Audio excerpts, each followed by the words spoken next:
Bom, no vídeo anterior a gente viu a classificação geral de carboidratos em 3 grandes classes. Não se preocupe se você for reforçar esse conteúdo, estudar em outras aulas, livros, apostilas.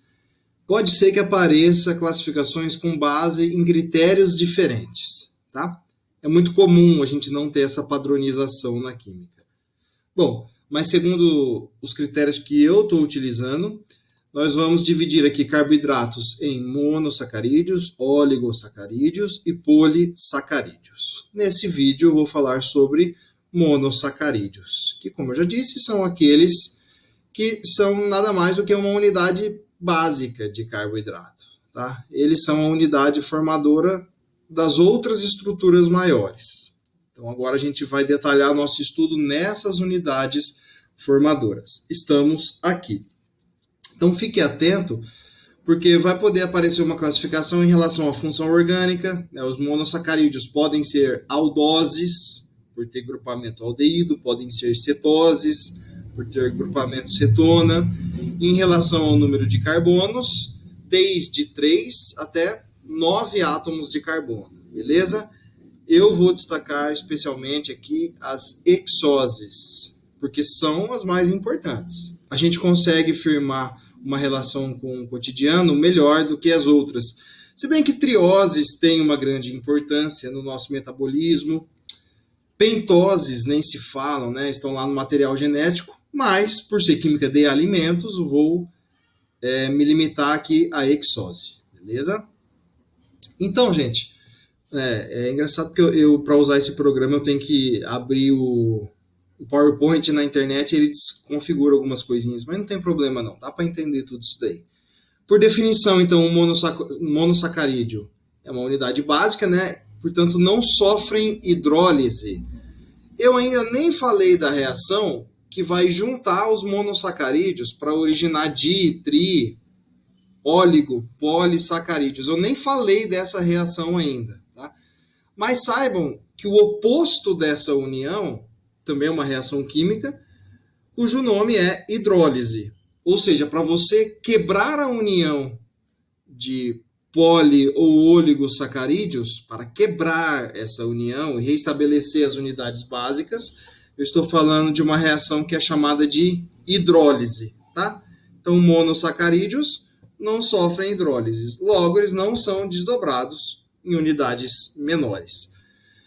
Uma consideração importante é que eles apresentam isomeria ótica. Eu falei um pouquinho disso no vídeo anterior. Para ter isomeria ótica, ele precisa ter carbono quiral, ou carbono assimétrico. O que é o carbono quiral? É aquele que faz ligação com 4 ligantes diferentes. Já a gente vê um pouco mais desses exemplos aqui, tá? Vou apresentar primeiro a fórmula, depois eu provo para vocês por que deles terem a isomeria ótica. As imagens aqui, as melhores que eu achei na internet, são de sites em inglês. Então, os nomes vão aparecer em inglês, tá? Cada uma eu acho num site, então a gente vai acabar não tendo muita padronização. Então, isso daqui seria a fórmula da glicose, a fórmula estrutural. Eu sei que vocês conhecem aquele C6H12O6, muito conhecido, né? Mas aquilo lá é só a fórmula molecular, não mostra a forma como os átomos se combinam, tá? E a gente tem 2 formas de encontrar a glicose. Na verdade, são mais. Eu estou me limitando a 2 aqui. A D-glicose e a L-glicose. Mais para frente eu vou mostrar essa diferença para vocês, tá? De longe é o monossacarídeo mais importante. Eu acho que até o carboidrato mais importante. Em um slide para frente eu vou falar um pouco mais da química dela. Vamos passar? Temos também a frutose, que também tem C6H12O6. Aliás, nesse slide, todos os compostos que eu mostro para vocês têm fórmula C6H12O6. É a mesma fórmula molecular. Então, quando alguém te perguntar a qual composto essa fórmula se refere, não vai dizer que é só a glicose. Você tem que saber que tem outros monossacarídeos que têm essa mesma fórmula.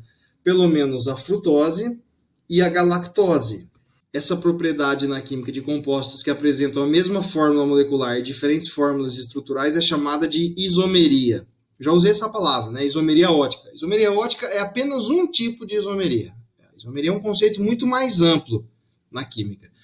Mas, de forma resumida para vocês, é um fenômeno que é apresentado quando nós temos compostos que têm a mesma fórmula molecular, ou seja, por exemplo, o C6H12O6, mas eles têm fórmulas estruturais diferentes. Vamos revisar, então, como que a gente determina quem é carbono quiral. Muito bem. Carbono quiral, 4 ligantes diferentes. Eu tenho repetido isso bastante, gente, para te dizer que não são 4 ligações diferentes. 4 ligantes tem uma, vamos dizer assim, uma pequena diferença entre você afirmar que são 4 ligações diferentes. Vamos explicar isso aqui. Lembrando que essa matéria não é específica da química de alimentos. Isso aqui vem lá da química orgânica, a parte 2 dela, lá de isomeria, tá certo? Eu só vou retomar aqui, quem sabe eu grave um vídeo mais detalhado para explicar essa matéria conforme tem que ser, tá? Eu vou mostrar isso para a glicose, tá? Então, estou pedindo aqui, localize os carbonos quirais em cada fórmula. Gente, para ser carbono quiral, ele não pode ter dupla, não pode ter tripla, porque se ele tem que fazer com 4 ligantes diferentes, uma dupla ou uma tripla implica numa situação em que ele já está se ligando ao mesmo ligante 2 ou 3 vezes, tá? Então, nessa fórmula da glicose, eu já automaticamente elimino este carbono aqui, aonde passo o mouse. Ele não pode ser carbono quiral, tá bom? Agora eu chego para este carbono aqui, o segundo de cima para baixo. Não estou falando de numeração agora, não se preocupe, tá? Existe uma regrinha para a gente sistematizar essa numeração, mas também não é assunto para já.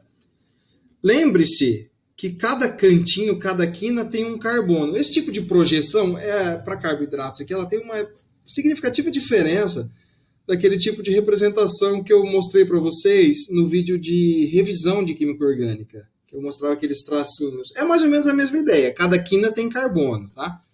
Aqui, ó, nessa encruzilhada, vamos dizer assim, tem um átomo de carbono, beleza?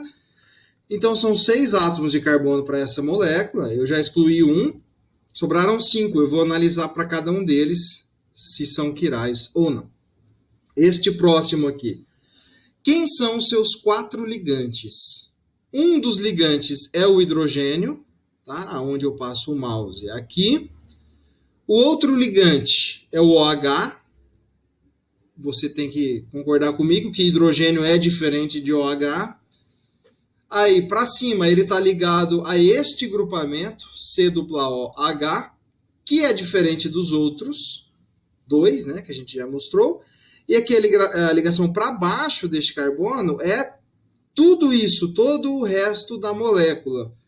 Então, de maneira muito clara, esses 4 ligantes são diferentes entre si. Eu posso afirmar que este carbono aqui é um carbono quiral. Beleza? Tem 4 ligantes diferentes. Só para explicar para vocês por que ligante é diferente de ligação. É aí que vem a pegadinha. Tem muita gente que se confunde com isso. Tá? Mesmo que você tenha entendido, presta atenção, porque pode ser que você teria essa dúvida e nem teve ainda. Então, ó, esse carbono está ligado a um hidrogênio, a um oxigênio para a direita da hidroxila. Para cima, ele se liga de maneira direta a um carbono. Aqui tem um carbono. Para baixo, aqui, ele se liga a outro carbono. Aí um aluno desatento poderia falar, ué, carbono para cima, carbono para baixo. Então são ligantes iguais. Esse cara não é quiral.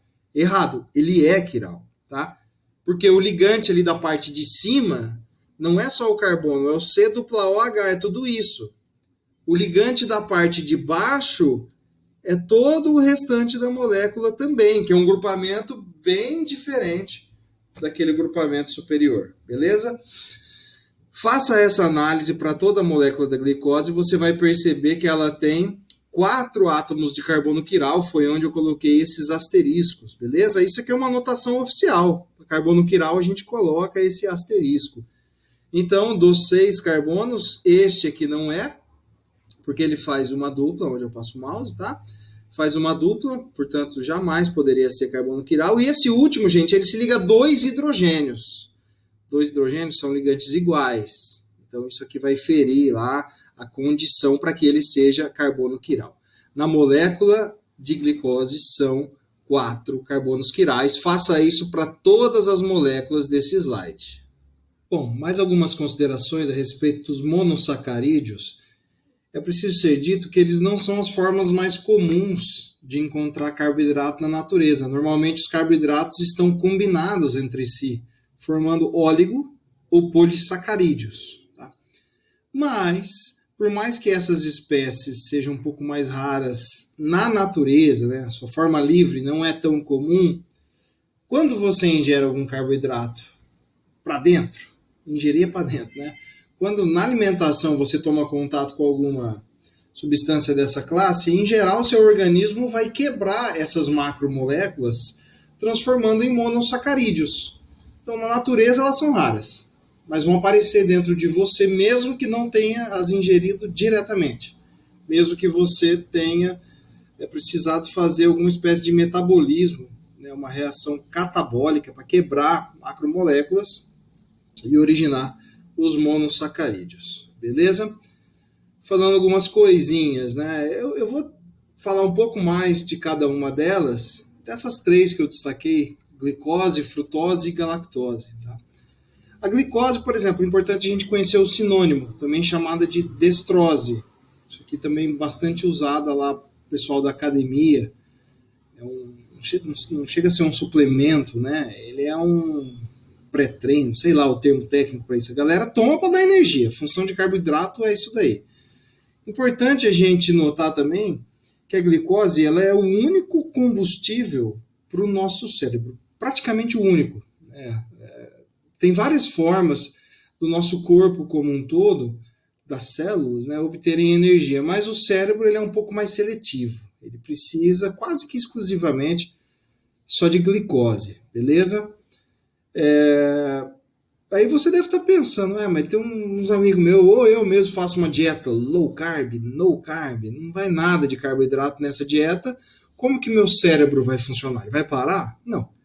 Seu organismo dá conta de transformar lipídios, ou de transformar o glicogênio, que é um carboidrato mais complexo, em monossacarídeos, na glicose, né, especificamente, que é aquilo que o cérebro precisa para funcionar.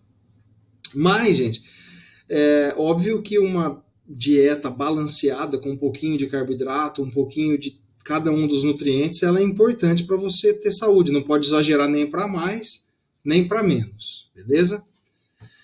Esses detalhes bioquímicos não são o foco dessa matéria, beleza? A frutose, por exemplo, ela tem sinônimo de levulose. Esse nome já não é tão conhecido, né? E ela é, entre os açúcares naturais, aquele que é o mais doce. Ele é característico das frutas maduras e do mel também, aquela doçura bem acentuada do mel, decorrente da presença de frutose. A galactose é interessante porque ela de forma alguma é encontrada isolada na natureza. Ela está sempre combinada a uma molécula de glicose para formar aquele disacarídeo famoso, do qual a gente já vai falar que é a lactose. Muito famoso, né? Muita gente com intolerância à lactose. Então, isso daqui seria a forma de encontrarmos a galactose na natureza. Nunca isolada, sempre combinada a glicose para formar a lactose, beleza? Mais um pouquinho aqui. Olha, a glicose também pode ser encontrada no mel, em frutas maduras, como eu disse, função energética, né? Mas não podemos ultrapassar seu limite. Tem um valor máximo para ser considerada saudável, senão a gente entra naquela situação de diabetes. Um valor aproximado ali de 90 miligramas de glicose por 100 ml de sangue para uma pessoa saudável. Como que a glicose é aproveitada para energia? Basicamente, os seres humanos temos aqui duas formas. Ou a respiração aeróbica, seria essa primeira via, que vai formar CO2 e água, ou a fermentação, que é uma via menos eficiente, vai formar só 2 ATPs por mol de glicose, enquanto a respiração vai formar 32 ATPs pela mesma quantidade de glicose. É óbvio, então, que é muito mais desejável que o nosso organismo extraia a energia da glicose a partir da respiração aeróbica do que pela fermentação. Porque na fermentação, a eficiência por ser menor vai nos produzir menos energia. É como se a energia ainda tivesse armazenada nos produtos remanescentes, por exemplo, aqui no ácido lático, aquele composto característico de quando você faz muito exercício físico, fica com aquela dorzinha nas pernas, você passou do limite Quer dizer que a produção de energia não foi tão eficiente ali naquelas células, foi necessário recorrer à fermentação. A célula faz de tudo para ela não ficar sem energia. Ela dá um jeito de obter o provimento de energia. Se não vai da forma mais, vamos dizer, eficiente, ela recorre à fermentação. O importante é não ficar sem suprimento de energia, beleza? Existe uma peculiaridade para a glicose que em solução ela vai sofrer uma reação intramolecular, ou seja, vai ter uma modificação dentro da sua estrutura que vai provocar o fechamento da cadeia. Até agora eu tenho apresentado para vocês a fórmula da glicose com essa característica que eu tenho aqui onde passa o mouse, essa coisinha esticada, característica de uma cadeia aberta, tá? Se ainda tem dificuldade em entender essas projeções, eu vou reforçar mais para frente, beleza? Mas em solução aquosa, ela passa por esse processo que estou chamando de ciclização. O nome já fala, né? A cadeia está se tornando cíclica. A cadeia está se fechando. Nada mais é do que uma reação entre o carbono 5 e entre o carbono 1. Então aqui eu preciso falar como que eu sei quem que é o carbono 1, né? Porque se eu sei o 1, o resto é consequência. O 1 sempre vai ser aquele carbono mais próximo da carbonila. Gente, um carboidrato não tem que ter sempre uma carbonila? Nem sempre ela está na ponta. Quando não está na ponta, é uma cetona. Quando está na ponta, é um aldeído. Então, eu estou falando da glicose aqui. Está na ponta, portanto, é um aldeído. Então, o carbono 1 é sempre o mais perto da carbonila. Nesse caso, o carbono 1 é o carbono da carbonila. Tá bom? E aí você vai numerando sequencialmente, de 1 até 6, afinal a glicose é uma hexose. Olha, você não precisa ficar olhando muito para isso daqui, né? Estamos falando de ensino médio e o mecanismo dessa reação é complexo, tá? Eu só quero que vocês saibam que existem, então, 3 formas para cada isômero de glicose existir em solução aquosa. Ele pode estar nessa forma aberta, ou ele pode fechar a cadeia. E quando ele fecha a cadeia, aí tem 2 possibilidades. A possibilidade alfa, que está sendo coberta por essa barra preta, o nome, né? E a glicose beta. Como que eu vou reconhecer a diferença entre elas? Eu não vou pedir para vocês decorarem isso, tá? Mas eu vou mostrar a diferença. No caso da posição alfa, aqui à esquerda, as 2 hidroxilas estão aqui do mesmo lado do plano. Perceba, o plano é o que está sendo cortado, definido por essa ligação aqui. Pensa numa perspectiva. Então, as 2 hidroxilas estão do mesmo lado do plano e para baixo. Agora, no caso da beta, tem o plano aqui da ligação, é uma hidroxila para cima e outra hidroxila para baixo. Beleza? É assim que a gente reconhece glicose alfa e glicose beta. É importante isso, professor? Demais. Demais. Porque quando eu estiver falando de polissacarídeos, eu vou falar da diferença entre eles. Os 2 principais exemplos, amido e celulose, eles diferem basicamente em relação a se eles vieram da glicose alfa ou da glicose beta. O que eu falei que não precisa prestar muita atenção é no mecanismo da reação. O mecanismo nem estou mostrando, não precisa lembrar que é do carbono 1 para o 5. Dá uma olhada e saiba que em solução a glicose pode sofrer esse processo de fechar a cadeia. E quando fecha, ela tem 2 possibilidades, tá? Que são derivadas aqui da posição da hidroxila em relação ao plano. Tá? Sempre comparando as 2 hidroxilas. E mais outra curiosidade só para fechar. Lembra que eu falei ali atrás que esse carbono da carbonila não é um carbono quiral? Quando ele sofre essa reação, a dupla some. Está aqui, ó, o carbono 1, e ele passou a ser um carbono quiral. Então, é mais uma importante consideração. Eu sei que eu já falei das 2 aqui, mas eu quero reforçar essa questão da comparação entre glicose e frutose. Vocês chegam para essa matéria de química de alimentos, pelo menos boa parte de vocês já sabe que o C6H12O6 é a fórmula molecular da glicose. Boa parte de vocês já sabiam isso por causa da biologia mesmo. Bastante usada lá na bioquímica, processo de respiração, fotossíntese, fermentação, que eu citei anteriormente. O que talvez vocês não soubessem é que essa mesma fórmula molecular também representa outros compostos. Já mostrei 2 aqui. Frutose e a galactose, tá? Então, mais uma vez, o nome deste processo na química de mesma fórmula molecular e diferentes fórmulas estruturais é o processo de isomeria. Para ser isômeros, alguma coisa tem que mudar na sua fórmula estrutural. Claramente aqui, olhando a fórmula de glicose e frutose, você vê que eles têm funções orgânicas diferentes. De novo, gente, daí a importância de decorar os grupos funcionais, decorar as funções, tá? Composto da esquerda, um aldeído, aqui o grupamento característico de aldeído. Composto da direita, uma cetona, tá certo? Em relação às propriedades, são todos bem doces, né? Ambos encontrados em frutas, ambos encontrados em mel, só que frutas e mel têm um pouco mais, ou bem mais frutose do que glicose, tá? A frutose tem uma peculiaridade de que ela tem o dobro da doçura da glicose.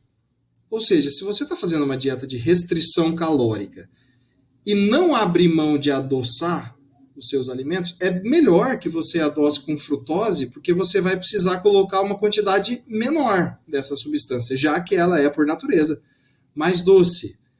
Então você adiciona menos, então seu valor calórico é menor. Óbvio que se você quiser restringir completamente, fazer algo mais radical, você vai cortar a adição desses carboidratos, né? De açúcares simples. O ideal seria você cortar completamente a adição deles na dieta. Mas, para quem não quer fazer tão radical assim, a simples troca da glicose pela frutose já se torna eficiente, porque você diminui a quantidade de açúcar que você vai usar, justamente por causa dessa doçura mais acentuada da frutose.